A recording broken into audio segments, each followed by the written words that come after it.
अस्सलाम वालेकुम। तो कैसे हैं आप लोग? उम्मीद है सब ठीक ठाक होंगे।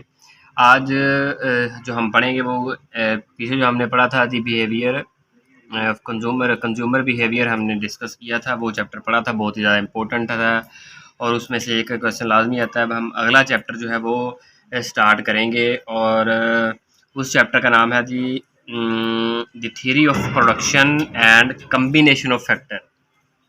द थ्योरी ऑफ प्रोडक्शन यानी कि हमने प्रोडक्शन को पढ़ना है इसमें, और कम्बिनेशन ऑफ फैक्टर, और जो फैक्टर होते हैं, जो अवामल होते हैं हमारे पास, उसके कम्बिनेशन को पढ़ना है।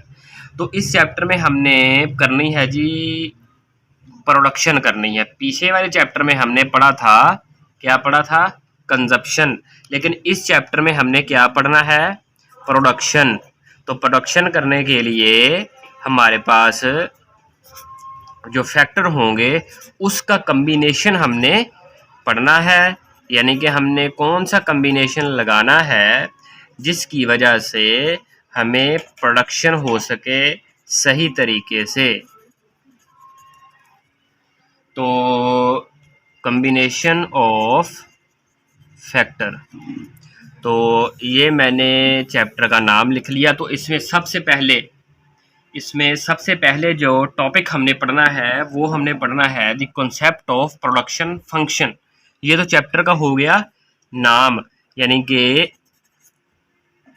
नज़रिया हमने पैदाइश पढ़ना है और आमलीन का इश्तराक पढ़ना है। ये चैप्टर हमने इसमें डिस्कस करना है और इसमें सबसे पहला जो टॉपिक है वो बहुत ही ज़्यादा इम्पोर्टेंट है, वो हमने पढ़ना है the concept of production function, यानी कि तफ़ाले पैदाइश का तसव्वुर हमने इसमें सबसे पहला टॉपिक पढ़ना है। टॉपिक का नाम क्या है? The concept of production function, तफ़ाले पैदाइश का तसव्वुर। तो तफ़ाले पैदाइश का तसव्वुर हमने अब डिस्कस करना है। तो उसका मतलब क्या है कि तफ़ाले पैदाइश एक फ़नी इस्तिलाह के तौर पर इस्तेमाल होता है जो कि पैदावारी अमल में मुख्तलिफ़ आमलीन की लगाई गई इकाइयाँ यानी कि इनपुट्स, यानी कि पैदावारी अमल में लगाई गई इकाइयाँ यानी इनपुट्स, और इनसे हासिल होने वाली पैदावार और इनसे हासिल होने वाली पैदावार की मिकदार यानी कि आउटपुट के तफ़ाली रिश्ते का नाम होता है। इसका मतलब क्या है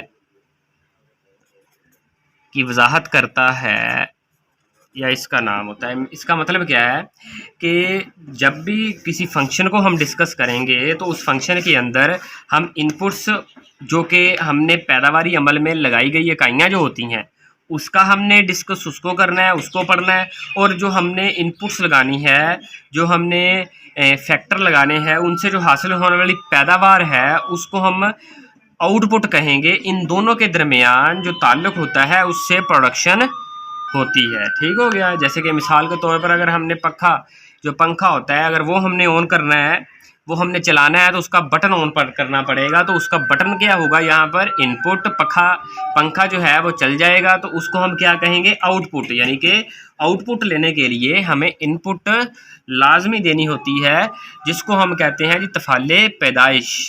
तो तफ़ाले पैदाइश किसी एक फ़र्म, सनत या पूरी मईशत की टेक्नोलॉजी की नुमाइंदगी करती होती है, और इसमें टेक्निकी लिहाज से पैदावारी के तमाम मुस्तनद तरीके शामिल होते हैं। ठीक हो गया। यानी ये किसी वाहद मसावी पैदावार के ख़त की वजाहत ही नहीं करता, बल्कि तरतीब वार मुख्तलिफ़ किस्म की पैदावार के ऐसे तमाम खतूत जो कि पैदावार के मुख्तलिफ सतहों की नुमाइंदगी करते हैं, इसके ज़रिए असर हम बहस इसमें करते हैं।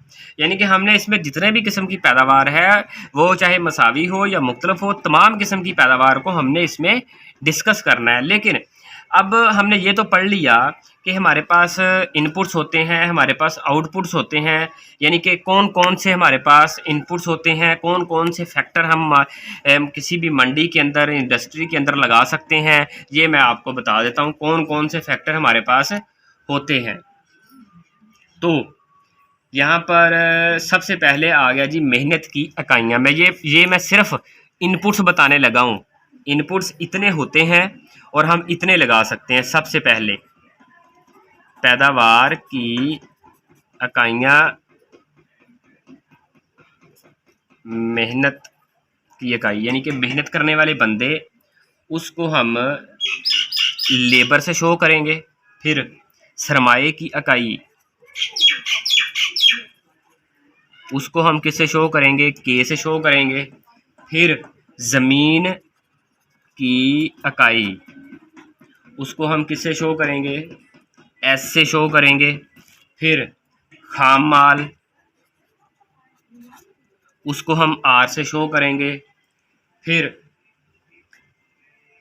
आजराना नाजमाना सलाहियत, आजराना नाजमाना सलाहियत, उसको हम शो करेंगे वाई, छोटे वाई से शुरू शो करेंगे। ठीक हो गया। अच्छा, और जो हमारे पास पैदावार होगी, ये सारी क्या है? इनपुट्स। ये पैदावार जो है इसको हम शो करेंगे वाई से, और ये होगी जी हमारे पास आउटपुट। यानी कि हम किसी भी ज़मीन के ऊपर या किसी भी चीज़ के ऊपर हम मज़दूर लगाएंगे, मज़दूर इनपुट से लगाएंगे, मज़दूरों को हम इनपुट कहेंगे, और जो उनसे हासिल होने वाली पैदावार है उनको हम क्या कहेंगे? आउटपुट। तो लाजमी नहीं है कि सिर्फ ज़मीन ही, ज़मीन के ऊपर जो हमने मेहनत लगानी है, मज़दूर लगाने हैं, वही सिर्फ इनपुट्स होंगे। ये सारे इनपुट्स हैं, ये वाले। मेहनत भी है, सरमाया भी, ज़मीन की इकाइयाँ भी है, खाम माल भी है, आजराना सलाहियत भी है। तो वो कहता है कि इनको हमने इतनी इनपुट्स जो लगानी है, हम इस तरह करते हैं कि इनको शॉर्ट कर लेते हैं इनपुट्स को। तो इसको शॉर्ट करने के लिए अब ये जो वाई लिखा हुआ है ना, इसका मतलब सिर्फ वाई नहीं है, इसका मतलब क्वांटिटी भी है। ठीक हो गया। यानी कि पैदावार ही है ना, हमने आउटपुट को हम क्या कहते हैं? पैदावार। ये सारी इनपुट्स हैं, तो हमने इसको शॉर्ट किया है। तो Q is equal to function है जी किसका? हमारे पास दो चीज़ें हमारे पास होंगी, K और L। यानी कि ये हमारे पास होगी अब क्या? इनपुट्स, और ये होगी जी आउटपुट्स। यानी कि हमने कैपिटल और लेबर हमने लगानी है। कैपिटल और लेबर जब हम लगाएंगे तो हमारे पास इनपुट्स में ज़्यादा से ज़्यादा इजाफा होगा। अब ये तो फंक्शन मैंने बना दिया, ये वाला है फंक्शन। दोबारा लिख देता हूँ, Q is equal T function है जी K और L। ये फंक्शन मैंने बना दिया है। ये इनपुट्स हैं जो इसके अंदर होती हैं, और ये बाहर जो है ये आउटपुट होती है जो हमें हासिल होगी। ठीक हो गया। अब वो कहता है कि हमने जो हमने फंक्शन बनाया है, क्वांटिटी फंक्शन के एल का, ये जो फैक्टर हमने लिए हैं इधर, ये किस हिसाब से लगाएं कि हमारी पैदावार बढ़े। ये है मेन पॉइंट। अब तो ये समझ लें कि कैपिटल और लेबर अगर हम एक ही तनासब से लगाएंगे तो हमारी पैदावार बढ़ेगी। अगर हम एक ही तनासब से कैपिटल और लेबर नहीं लगाएंगे तो हमारी पैदावार कभी भी नहीं बढ़ेगी। मैं आपको ये गोशवारे के ज़रिए समझाता हूँ। मेहनत की इकाई ले ली, सरमाए की इकाई ले ली, और पैदावार की इकाई मैंने ले ली। हमने ये हो गया जी हमारे पास कैपिटल, ये है जी लेबर, और ये हो गया जी कैपिटल। अब हमने 2, 2, 4, 4, 6, 6, 8 और 8, ये देख लें। मैंने दोनों की जो इकाइयाँ ली हैं वो मैंने एक ही तनासब से ली हैं। तो अब हमारी पैदावार है जो बढ़ेगी 10, 20, 35, 45। ये हमारी पैदावार बढ़ गई। अब ये एक ही तनासब से लगा के पैदावार ऐसे कैसे बढ़ सकती है, ये हमें बताएगी डायग्राम। ये हमें बताएगी डायग्राम के वाकई ही अगर हम एक लेंगे सेम फिर बढ़ेगी, अदरवाइज नहीं बढ़ेगी। जो देखें इधर, यहाँ पर हमने ले ली मेहनत की इकाई और यहाँ पे ले ली सरमाए की इकाई। तो मैंने सबसे पहले 6 8 2 4 6 8 10 2 4 6 8 10।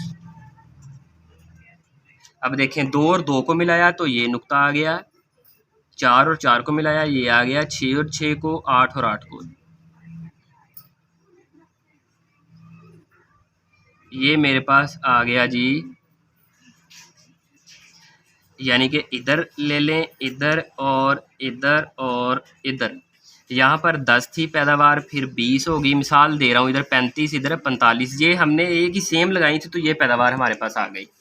ठीक हो गया। तो ये तो थी डायग्राम प्रोडक्शन फंक्शन की। ये हमारे पास डायग्राम, इसको हम कहते हैं रा तो सी, यानी कि बिल्कुल एक्सपेंशन पाथ, बिल्कुल सीधा पाथ, क्योंकि हमने इधर जो फैक्टर लगाए हुए हैं वो बिल्कुल बराबर लगाए। अगर मैं एक लाइन ये लगा दूं और दूसरी मैं लाइन लगा दूं जी ये वाली, तो क्या ये दोनों इसके अलावा क्या ये दोनों रा तो सी यानी कि ये बराबर निस्बत वाली लाइन, ज़्यादा पैदावार देने वाली लाइन हो सकती है या नहीं? तो ये देख लेते हैं हम। अब चेक करें, इधर हमारे पास, इधर देख, इस जगह पे सरमाए की इकाइयाँ हमने 4 लगाई हैं, लेकिन इधर 4 नहीं लगी हुई। इधर देख ले कितनी लगी हैं, 2 से कम लगी हुई हैं, बराबर कोई नहीं लगाई।